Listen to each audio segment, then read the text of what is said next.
Hi guys! Welcome back to my YouTube channel, and for today's vlog, as you can see sa title, ayan, today magsasamgyupsal lang kami sa bahay kasi na-realize namin ang gastos pala magsamgyupsal. So, today, we're going to experience homemade samgyupsal.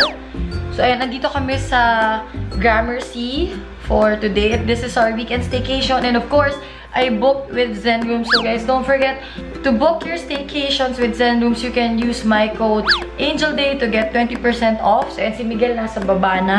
So, bibili kami ng mga kailangan for our homemade samgyupsal. So, ayan, kailangan natin ng, of course, lutuan. So, eto yung gift sa akin ni Miguel. This is his Christmas gift. Kasi alam niya, mahilig talaga ako mag-samgyupsal.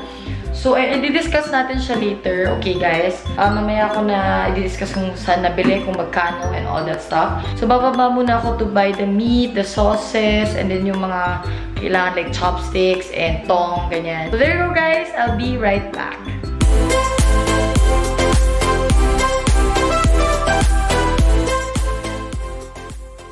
And so, we're here, guys, at sobrang daming, you know, Korean stuff.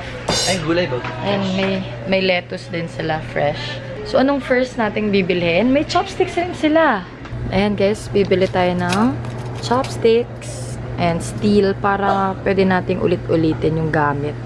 Tapos, ito yung soybean paste. It's only 90 pesos. Tapos, ito yung gagamitin yung pang marinade ng meat. So, ayan, mura lang siya. 141, 92 pesos. So, may choices kayo. May original bulgogi, may spicy, and iba-iba yung sizes. Ito may beef din. Ano pa ba? Pork. Pork to. Yan. So, meron kayong choices. Tapos, ayan, may mga malalaki ring soybean paste. Bahala kayong mamili kung ano. Pero, ito okay na to. Enough na to. Ito yung kukunin namin. Hindi ko alam kung anong brand to. Ito yun. Mas mura siya. 59 pesos. Okay. Tapos ito guys, namimili na kami ng mga kukunin namin for the hot pot. So, noodles na lang. Hindi ko alam. Wala akong maintindihan. So, bahala na. Ini-mini-mini mo. So, ito bibilin namin. Gin ramen mild. Kasi sabi na ate, ito daw yung masarap. May spicy rin siya. Ayan. Pero hindi mahilig si Miguel ng spicy. So, ito na lang. And, syempre, kukuha kami ng soju. Kasi? Para masarap ang kain. Ito masarap to, ba? Ayaw. Ayaw green grape. Dalawa na lang? Okay, yay! And then, ito guys, may lettuce rin sila. This is for 55 pesos only. Pero, kung gusto mas marami, ayan, may 65 pesos. So, ito na lang. Babe, 81 din. Ano na? Ito na lang. Ayan, 81 na lang. We'll just get this big one para hindi mabitin. Okay. By the way guys, ito 45 pesos per pair. Ayan. Medyo mahal pero at least magagamit nyo pa ulit. So ayan, tapos na kami sa ASSI Fresh Plaza. Now we're walking to Dongwon.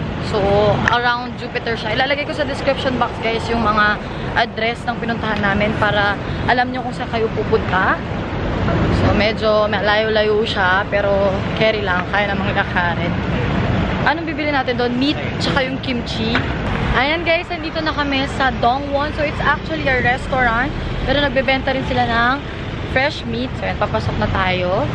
And may mga sauce sila. And, ay, may fish pa sila, oh. And, dami nilang meat, guys. So, ayan siya, guys. Yung mga benta nilang meat. Meron din dito. And, ooh, dami. Okay, so we're finally home. So, ayan, bumili ako ng kimchi kasi I love kimchi. Tapos, bumili kami ng, ito, beef. This is 330 pesos. So, yung parang marinade sauce niya is 154 pesos. So, nag-try kami ng mga ibang brands kasi wala lang, just in case mas masarap yung iba, diba? So, ito yung pork. So, this is 290. Ito yung binili namin sa Dongwon. Itong isa binili namin sa ASSI. Of course, mas mahal siya. Pero, okay lang naman.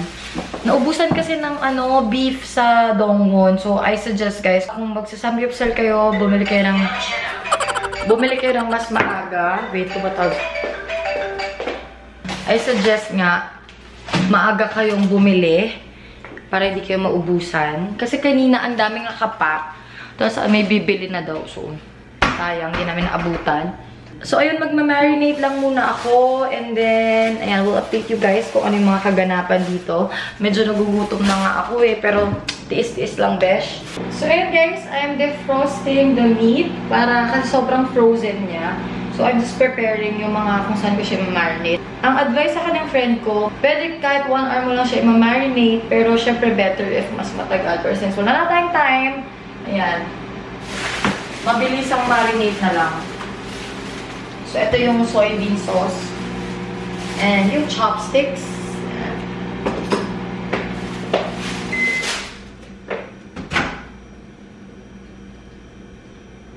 Medyo matigas na rin. Ayan guys, ito na yung beef.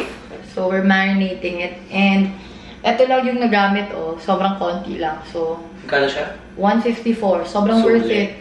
Siguro sobra-sobra to for 2 people. I guess. I don't know. Yan yung pork? This one's beef. Ay, okay.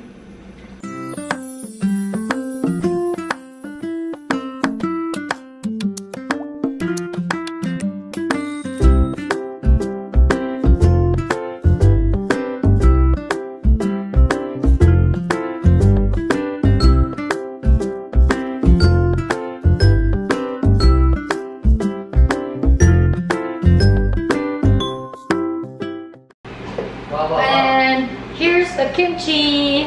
Medyo iba yung lasa niya kaysa dun sa fresh made kimchi, but this will do.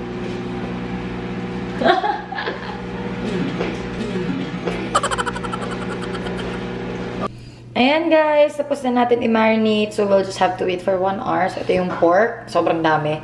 Tapos ito yung beef. So mas mahal yung beef, pero mas konti. Pero ganoon talaga, mas mahal talaga yung beef eh. So yeah, we'll just have to wait for 1 hour and then kainan na. I'll be right back. Ayan, so na-set up ko na yung table. Ayan na siya. So, ito na yung lulutuan natin. And currently, nagluluto na yung noodles. So, ayan. 1 hour na yung nakalipas, guys. Pwede na tayong kumain. Inaantay ko lang si Miguel kasi bumili siya ng oil and pepper para sa sausawan. And bumili na siya ng cheese kasi pares kaming mahilig sa cheese. So, ayan. So excited. Gutom na ako. So, ayan, guys. Nag-sample ako. And it's cooking! So excited. Tapos yung noodles din, naluluto na. Yum! Guys, in fairness, yung beef, sobrang sarap. Sorry kung medyo maingay kasi inon ko na yung exhaust fan kasi medyo nagsusmoke siya. It's super good. Oh my God. Sarap. Ito siya, guys. So, isasasaw natin siya sa soybean sauce. Yan. Wait, para masyado marami. Perfect. Wow. So, ito na siya, guys. Yum. So, yan. Sobrang daming meat. So, feeling namin this is good for 4. And ang nagastos lang namin is around 1,000 pesos. Are you ready to eat? Let's eat! Let's go. Wow, wow, wow. This is the pork. Sarap naman. Yan. Yum. So excited to eat. And of course, we also have cheese. Quick melt cheese lang yan, guys. It's microwave namin. You ready? Yeah. Sarap niya, in fairness. Yum. So, kamusta? Sarap ng shrimp, ng pork. Tsaka ng beef. Lahat masarap. I love the pork. Wow. Ano masasabi mo dun sa quick melt na cheese?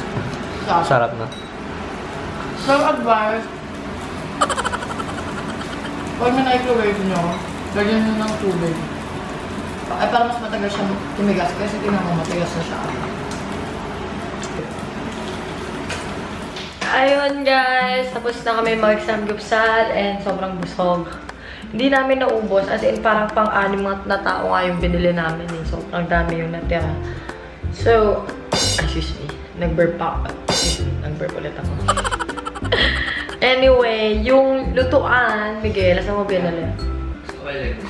Sa OLX daw niya binili for 1,500 pesos. So, kung gusto nyong bumili, ayan. Pero I suggest, guys, bili kayo ng mas maganda yung quality kasi medyo, anong tawag mo dyan? Namumuo yung mga itim-itim. So, hindi ganun kaganda yung quality ng lutuan. So, better if bumili kayo nung, di ko alam kung ano yung mga magandang lutuan, pero for sure meron yan, madami yan. So, yun guys. Lalagay ko lahat sa description box yung mga nagastos namin, yung mga kailangan yung bilhin para makapag-samgyupsal kayo sa bahay na sobrang tipid and sobrang sulit. So, yun guys. If you have any questions, just comment below. Sasagutin natin yan. And if you enjoyed this video, don't forget to like and share it. And don't forget to subscribe to my channel. Thank you so much for watching, guys. Till my next vlog. Bye!